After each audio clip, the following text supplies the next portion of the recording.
আজকে আমরা দেখব প্রিমিয়ার প্রোতে কিভাবে প্রজেক্ট ফাইল তৈরি করা যায় এবং সেভ করা যায়, এবং এই প্রজেক্ট ফাইল সেভ হওয়ার পর কিভাবে জিপ করা যায়, এবং এই জিপকৃত ফাইল গুগল ড্রাইভে আপলোড দিয়ে যে কাউকে লিংক দিয়ে প্রজেক্ট ফাইলটিকে শেয়ার করা যায়। তো চলুন শুরু করা যাক। তো আমাদের এখানে প্রজেক্টের কাজ যেভাবে করা আছে, আমরা যদি এইভাবেই দিতে চাই তাহলে এই প্রজেক্টটাকে এভাবেই রেখে আমরা সরাসরি চলে যাব উপরে ফাইলে ক্লিক করার পর আমরা চলে আসব প্রজেক্ট ম্যানেজার। এই প্রজেক্ট ম্যানেজারে ক্লিক করার পর এখানে যে পেজটি আসবে, পেজটি ঠিক এমনই থাকবে। আমরা এখন এই প্রজেক্টটাকে কোথায় সেভ করব সেটা করার জন্য আমরা চলে যাব এই ব্রাউজারে ক্লিক করার পর আমরা যে কোনো ড্রাইভে রাখতে পারি। যেমন ধরুন আমি ডি ড্রাইভে রাখবো। ডি ড্রাইভে আমি একটি ফোল্ডার তৈরি করে নেব। ফোল্ডারটির নাম দিব প্রজেক্ট। তো আমি এই ফোল্ডারটিকে সিলেক্ট করে দেব, সিলেক্ট ফোল্ডার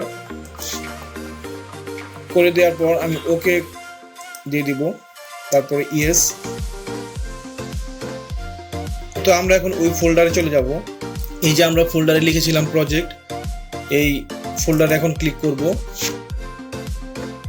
ক্লিক করার পর তো এটাকে আমরা এখন জিপ করব। জিপ করার জন্য ফোল্ডারের উপর কার্সারটি রেখে মাউসের রাইট হ্যান্ড বাটন ক্লিক করব। ক্লিক করার পর এখানে অ্যাড টু অ্যাড জিপ এখানে ক্লিক করব। ক্লিক করার পর এখানে লেখা আছে RAR4 এবং জিপ। যেহেতু আমরা জিপ করব, আমরা জিপ সিলেক্ট করে দেব। জিপ সিলেক্ট করে দেওয়ার পর আমরা ওকে করে দেব। তো দেখতে পাচ্ছেন আমাদের ফাইলটি জিপ হয়ে গিয়েছে, জিপ আকারে ফোল্ডার তৈরি হয়ে গেছে। তো আমরা এই জিপটিকে এখন এখান থেকে সরাসরি যদি গুগল ড্রাইভে আপলোড করি তাহলে সেখান থেকে আমরা যে কাউকে হোয়াটসঅ্যাপে শেয়ার করে দিয়ে দিতে পারবো। তো এইভাবে জিপ ফাইল তৈরি করা যায়। তো আমরা এখন এই জিপ ফাইলটিকে একটি নিউ ফোল্ডারে নেব।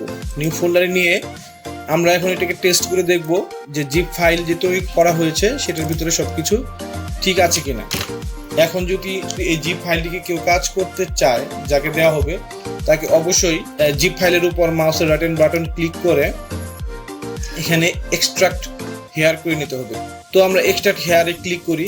ক্লিক করার পর এখানে দেখা যাচ্ছে যে আমাদের ফোল্ডারটি, আমাদের জিপকৃত ফোল্ডারটি এক্সট্রাক্ট হেয়ার করার পর দেখা যাচ্ছে যে আমাদের জিপকৃত ফোল্ডারটি বের হয়ে আসছে। তো আমরা এখানে ক্লিক করলে দেখতে পারবো আমাদের প্রজেক্টটি ফুল ফাইল চলে আসছে। তো আমরা যদি এই যে প্রিমিয়ার প্রো এখানে যদি ক্লিক করি তাহলে আমাদের সেই প্রজেক্টটা যেভাবে আছে ঠিক ওইভাবেই আমরা পাবো। তো এভাবে আমরা একটি প্রজেক্ট ফাইল তৈরি করতে পারি।